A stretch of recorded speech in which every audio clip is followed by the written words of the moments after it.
जी, अस्सलाम वालेकुम। आज मैं आपके पास लेके आया हूँ बहुत ही अच्छी सोसाइटी जो कि ऑन ग्राउंड है। ये कुछ इसका हिस्सा अभी कारपेट रोड होने वाला है, कुछ अभी होना है। घर यहाँ पे उसी टाइम पोजीशन मिल जाता है। अमाउंट का थोड़ा सा इशू ये है कि अमाउंट का कम से कम या ज़्यादा से ज़्यादा आपको 6 महीने में वो अमाउंट क्लियर करनी पड़ेगी। अब 50% अमाउंट आपको पहले देनी पड़ेगी, आपको उसी टाइम 50% पे रजिस्ट्री इंतकाल कर दिया जाएगा। इसकी लोकेशन की बात करें तो ये फ़िरोज़पुर रोड कान्ना से तकरीबन 3 किलोमीटर है, ये आप देख सकते हैं। बाकी इसका जो हिस्सा है वो कारपेट है मुकम्मल, अंडरग्राउंड सीवरेज है सारा, ये देख सकते हैं आप सामने बिल्कुल।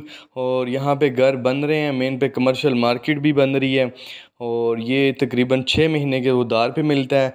ऑन ग्राउंड्स प्लाट है, मैप के मुताबिक पसंद करें और अपने घर का उसी दिन से आगाज़ करें। कोई इसमें धोखा फ्रॉड नहीं है। ये देख सकते हैं आप, खुले डुले सारे रोड हैं और साइडों पे अभी फसलें हैं। और इस तरह की लोकेशन बहुत मज़े की होती है कि एक मेन का मेन आ जाता है और साइडों पे सारा ग्रीन है सारा, ताकि आपको आबो हवा फ्रेश मिले, आलूदगी से पाक मिले। और ये कान्ना से तकरीबन 2 से 3 किलोमीटर है, ये देख सकते हैं। ऑन ग्राउंड प्लाट हैं, इन्वेस्टमेंट के लिए भी बहुत अच्छे हैं। तो इसी के साथ मुझे इजाज़त दें, हमारा नीचे दिए गए नंबर पर रब्ता करके मज़ीद इन्फॉर्मेशन आप ले सकते हैं।